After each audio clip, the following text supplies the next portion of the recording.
Welcome to the channel, I'm Adam, and on this channel we're going to be covering deer management, hunting, the different gear, tips, tricks, advice, a little bit about myself. So I'm 21 years old, I grew up going out with my dad, hunting as such and doing deer management in this area, so I've got a good understanding of deer. Predominantly in this area you've got fallow.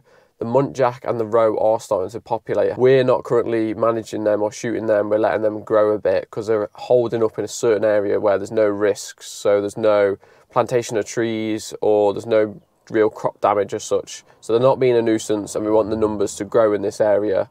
So then there's got a sustainable population and then they'll be controlled properly. So that's the roe and the muntjac. Regarding the fallow, there's tons around here, so we're getting on top of them numbers. And that leads us on to what we're doing today. So we're actually doing some fallow deer management today on this block of woodland to my left. So in this block of woodland, we've got high seats, towers, and then obviously it's permissible for just foot stalking. So fingers crossed we can bump into some. I'm gonna get my gear on, get my wellies on and that, and then we shall go for a stalk into the woods and I'll, fingers crossed, bump into some fallow deer. I'm in the woods now. Before I enter up and start the stalk, I'll just run through what gear I normally typically use. It's pretty mild this morning, so I've just got like a Jack Pike fleece on. Just got some trousers on. These are just like cargo trousers. Lishamu wellies on, just because it's quite boggy in this wood, so I'm going to get a bit wet. Boots, it'll just come straight over and fill your boots, which no one wants. Thermal, so pretty necessary really for good deer management. Just got a pulsar XQ35 with the LRF attachment, so that's handy if you're doing any vermin control at night, because at night it's very deceiving, the distance through thermals or night vision. Binos, I've just got a cheap set of Minox ones because I don't really use them that much, to be fair. Moving on to the stalking sticks, so we are currently using some Viperflex. These are actually my dad's old ones, so these are the first generation ones. Bit battered, as you can see, they've lost the rubber bungs on the bottom. They've had plenty of use, but they do me well. Moving on to the rifle, so as you can see, the rifle is fully unloaded at the minute. In the magazine, this is the caliber we're using, so we're using 243 95 grain Winchester X bullets, I believe they are. So we've got the mag here with the bullets in. I will just add as well, obviously some of you watching this may not be from shooting backgrounds, so to do this in the UK you have to have a full FAC, it's a firearm certificate, and obviously have the right permissions, insurance, etc. This is the rifle I use typically. It's fully unloaded at the minute, magazine's in my pocket, the chamber's clear and the bolt's open, so I'm fine putting it like this. Bit about it, so it's a Howa 1500 short action, caliber 243 with an MDT ORXY stock on. It's got a custom trigger on it, a different bolt head, and then sitting on top we've got Alpex, Hick Micro Alpex 4K LRF with the Pickering tinny rail attachment to add an IR torch. So a bit about this scope, it's a day and night scope, so you can use it for foxing or vermin control, and then you can also use it in the day, as we're going to. Then we've got a cheap Amazon bipod on there with an old T8 moderator on the front. So I've just reached where I'm going to start the hunt. I'm going to put my sticks aside. The rifle's still fully unloaded as the bolt's open. So now what we're going to do is, before we put the mag in, we're just going to prepare my rifle as such. So I've already done the necessary checks, making sure that's tight, making sure everything's all tight and there's nothing loose. So whilst it's still unloaded, I'm just going to prepare my scope. Because this is a digital scope, this is why I'm doing this. So turning it on. So now that's into day mode, I can press the power button and that's gone into standby mode. So now what we're going to do is, this is where obviously we're introducing a lot more safety. So naturally you want to grab the gun in your most dominant hand, always have the barrel pointing down into the ground because obviously there's a chance of a misfire. So introducing the magazine, and then you are introducing a bullet into the chamber and the safety catch on. The scope cat's ready to go. And then obviously now this is staying on my back and not when I'm walking around. You want to make sure it's not sliding off your shoulder, you're not waving it around willy-nilly. Obviously this is now a loaded rifle with a safety catch on, so the only time I'll be taking that safety catch off is obviously if the opportunity arises on a fallow deer. You see how I've got my rifle nice and vertical, and I always just walk with my hands like this, so I've got control of that rifle. What I'll do now is I'll swap you over to head cam, so I'll get the GoPro on my head, and then we'll, obviously I've got to be a bit quieter. I'll get using my thermal and see what we can find. That's us all set up on the head cam, so fingers crossed you can see what I can see now. I'm just setting up my thermal. So let's get that turned on and ready. Right, so we're good to go with the thermal. So what we're going to do is we're going to go up this path here, and then we're going to stalk around the top of this block of woodland, because they normally hold up at the top. So we'll get up this bit here, and I'll show you around the corner once we hit the tower.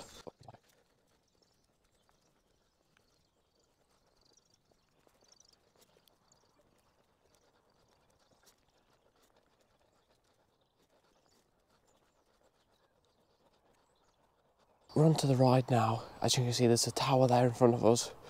We're not sitting in that tower. We've got woodland all on our right. We'll carry on stalking down here and get into the main block of woodland. We're just approaching the tower now. As you can see, it's quite a well-made tower, nice and secure. Obviously that's ideal really when it's raining. Get in there with your flask, out of the rain. Got a little sheltered roof on it, nice and cosy. So towers are a little bit better when you start doing it a bit more often. That's the other alternative there. So we used to have a metal high seat here. This just needs relocating to the other side of the wood. We just got on top of the bank now. So as you can see, we're scanning down these banks. As we go further down, we'll get towards a ravine, and that's where I suspect the deer are going to be grouping up. So I'll have to be a bit quieter and slowly stalk. Obviously one thing to watch is on this path here where the deer have been using, you're better off walking on here because there's going to be less twigs. So obviously when you're walking, you don't want to aim for the twigs. You want to aim for the softer ground where you're not going to make as much noise. Just a matter of slowly, not stepping on all the twigs, being nice and quiet, and seeing what we can find. As you can see, I've just bumped a group of them. They're just in the field there. However, that's not our field. I think, what's that there, about 20, 25? Some more running across now as well. So I've been walking along this path here, just down from along the bank, and they were tucked up right in that very bottom corner. Some of them were already on the neighbour's field, already the other side of the fence. So that's just stalking for you. There ain't a lot you can do there. Catch up with them another day, that group, but fingers crossed there's another group up the top. We're just stalking right up to the edge of the ravine now, where we can have a good look down and across onto the other bank with the thermal. So I can see some heat sources down there in the thermal. So what we'll do is we'll sneak in a bit closer and see what it is. So I'm going to have to whisper, but there's two fallow deer right the way down in the ravine. I'll take some footage through my thermal. As you can see now, you can see their ears wagging through my thermal device. So what the game plan is, so I'll switch back to normal view now. So they're currently just straight down there. So shooting wise, that's perfect, because there's a big bank to the side. We're completely safe. If I spook them, then naturally, because I know the lay of the land, they should run up or go that way. So what my game plan here is, I'm going to try and sneak across this way a bit, down that track, get round and try and shoot down onto the above. We'll see. It's going to be a bit of a tricky stalk, this. I managed to creep a bit closer. Luckily there's this like little river which is giving me a bit of background noise, covering my footsteps. The deer are still currently there. They're just behind this big tree. I just need to get round this corner a bit more to get in a safer shootable position. So fingers crossed. I'm just going to take it slow and steady. I've got to be really quiet here. Luckily I'm covered by the stream and the wind's the right way. But you can see straight through there. There's two ears twitching. So there's two fallow deer there. But I've just got to try and creep forward now without them spotting me, making too much noise, or smelling me. Smelling me is probably the biggest problem. I've crept within a shootable position. As you can see, they don't know I'm here. So I'm going to get set up.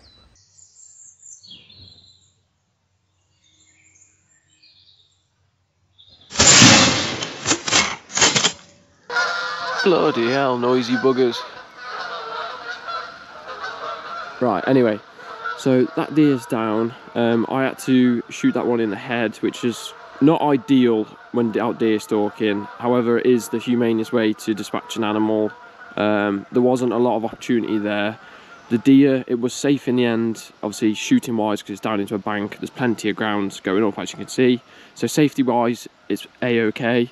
Then humane wise, dispatching in the head, it's not even blinked and it's down there. So that was a perfect brain shot, so that was perfect. I was worried about, to start with, about the other deer. However, that was fine, as that second deer got up and stood up out the way a bit. Whereas before, the other deer was lay up against the other side of the log, so I didn't want to take a shot, because obviously the bullet would go through the deer, through the log, and then into the back of the other deer, which was my concern. So a-okay, that's been dispatched. Obviously now we'll still got one up the chamber with the safety on. Obviously quickly reloaded to try to get the second one, however it just wasn't possible. So now what we'll do is I've left it 5 to 10 minutes. I've just changed the battery in my GoPro, and now we'll have a slow stalk down towards it, and then obviously do the eye blink test with the bottom of your stick, as you'll know from your DSC1 if you've done that. Before I just walk over, I'm just going to leave it a few more minutes. I'll just talk about the HIC Micro Alpex 4K day and night scope and my thermal device. So naturally, you probably could have spotted that without a thermal, but you would have had to get to about where I am before you would have spotted it, where with thermal it's just game changing. You just get that extra I'd say 30 yards or such, or sometimes if you're stalking a thick woodland, you can spot things that you would never see with your open eyes. So thermal is game changing, and also from the safety perspective, making sure there's no obviously public around, nothing like that. It is private woods we're in, and there's no public footpaths anywhere near us, so safety wise is obviously our main concern, and then it's obviously doing everything humanely. So that's with the thermal. With the scope, obviously you would have seen the footage from the scope. If I'm the deer as such and you're the scope, the deer was looking straight exactly at us, and as you would have saw, I come up the nose in between the eyes, and that's where you should do it humanely, because obviously the brain is just at the back here, so it'll go straight through into the brain and instantly dispatch that. So when we get down there, we should see some brain matter and some other blood and stuff on that tree. So that's where I was aiming, obviously for the head, because that was all that was on an opportunity. Naturally, never want to shoot deer when they're laying down in the body, because when they lay down, deer, you would have seen through the scope, they like tuck their shoulders underneath, so you're kind of restricted as such in the kill zone. It's just not the done thing. Shooting when deer are laying down, you always want them standing up, because there's less chance of error. However, head shooting like that, you want to shoot deer in the head when they're perfectly calm, they're in their natural thing, they're not aware of you, they've not smelt you. Like, I'm 45, 50 yards away from that deer, and it had no idea I was here. So that's what we're aiming for.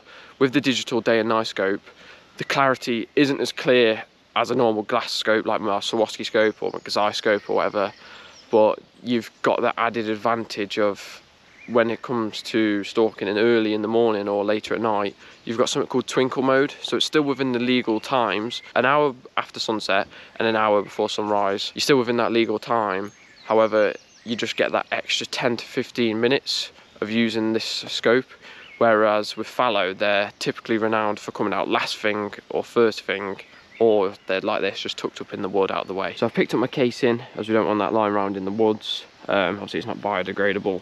So we've got here my sticks, my gun, still one in the chamber, obviously safety catch on. We've just got to be mindful of the terrain here. Obviously it's dropping away from us, and it's been wet the past few days, so we don't want to be slipping over. So we'll just have a slow, steady stalk towards the deer. So this is what I'm on about here. You can see how it's very wet, so it's just planning your route. So rather than just going gunzo all the way down, I'm actually going to walk down there and then down the path where you can see where the deer have been walking. So naturally you can see they use this ravine as a bit of a gully to lie up in, or travel across onto the fields. So that group we bumped earlier probably were sat in this bowl with these two, and then naturally they've just travelled for a bit of a feed out on the edge on the field. So what we'll do is we'll just keep walking our way down the deer tracks so it's nice and safe, and then we'll get across to that deer. So when I get a bit closer, I'll probably have to change to black and white colour mode, just to blur out a bit of the matter which is on the tree, as it won't go with YouTube's community guidelines. Another thing to note as well, you can see now how perfect that terrain was for safety wise. And then the second thing I would like to mention is say there when there was the two, the second one did hang around a little bit, but it was too much sticks and stuff in the way to get a safe shot. But sometimes it might be worthwhile just sitting on that hill and sitting here for half hour, because you'll often find they'll come back. So I've got as furthest as I can currently with the rifle loaded. Obviously I'd like to keep it loaded as long as possible, because obviously that deer could technically not be dispatched. However, I've got to this area close enough, and I can see visually through the binos and through my eyes that where I've hit it exactly with these ballistic tips, it's expanded and definitely hit the brain. So that's definitely dispatched. So what I'm going to do is unload the rifle and safely cross this little ravine crossing here.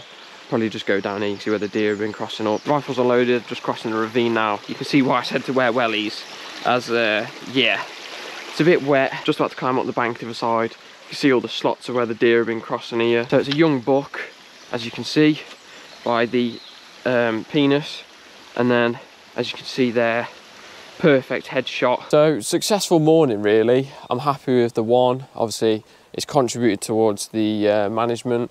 So with the fallow season nearly coming to an end, we're trying to really get on top of the numbers before the end of the season. Obviously keep the rifle loaded now because there's no reason for it to be loaded. Turn my thermal off, turn my scope off, and then I'm going to carry all my stuff, plonk that down just on the other side of the bank, and then I'm going to grab this deer and then get it over onto that bank, get it up to the top. So I've just spoken to my friend as well, Russ. You'll see him in the up and coming videos where I'll be filming him stalking, because obviously we've got different bits of land, and yeah, we'll get some different footage for you guys. So we've got muntjac stalking, roebuck stalking, fallow. We've got a bit of everything really, so we can swap and trip and change. Lots of huffing and puffing later.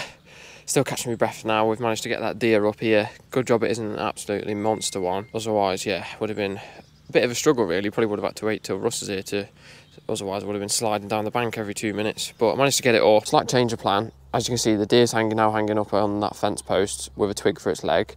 I didn't have a gamble on me. I've obviously just got a knife on me, so I field garlicked it. Everything's out. I've even split the chest bone with my knife. So everything's out, all nice and cooling down to temperature. It's a very cold day today, so that will be fine for 20 minutes whilst Russell's on his way down here in the mule, and he'll just drive up in this field, pick that up, and then take that back to the larder, and the larder's only 10 minutes away, so that will be straight in the chiller, cooling down to 2 degrees. What we'll do is we'll have a little meander back, but so far so good. Little successful morning. This is my first deer management YouTube video, so go lightly on the comments. I know there's going to be a few negative ones about the headshot. However, what could you do there? I could have made the deer aware by barking or stepping on a twig or something like that, and then it would have been less natural for the deer and more chance of the deer moving as I was about to take the shot, or there's more probabilities to go wrong, I think, if you make the deer aware that you're there. Whereas when they're like passively just doing their own little thing, yes, there wasn't a body shot opportunity because it was sitting down, so a headshot was the only foreseeable shot in my eyes there. But end of the day, it's turned out successful. We've got another clean carcass ready to go in the larder, so that's jobs are good. Future videos to look out for, predominantly going to be fallow deer stalking. However, we have got some ground in the Cotswolds, so we've got some roe deer stalking and some muntjac stalking. So let us know what you want to see, or even if it's range, on the range, showing you how to zero a gun, how to set up digital scopes, what thermals to use. And also to look out for is probably next time when me and Russ are out together, which is usually the case, I'll probably be filming, because Russ is a little bit older, so he's not so good with technology. I'll be doing the filming, and Russ probably filming Russ stalking as such. So you've seen how I carry out deer management, but everyone carries it out differently, in the sense of everyone does it safely and humanely, but then people do it differently. The way they enter the woods, how they walk around. Some people just sit in high seats. Some people like to sit and pitch up. There's loads of different ways of doing it. But at the end of the day, as long as you get the results and you're doing it ethically, then there's nothing wrong with that in my eyes. So I'm going to leave this one here, but don't forget to like, subscribe and all that. And yeah, we'll catch you on the next one.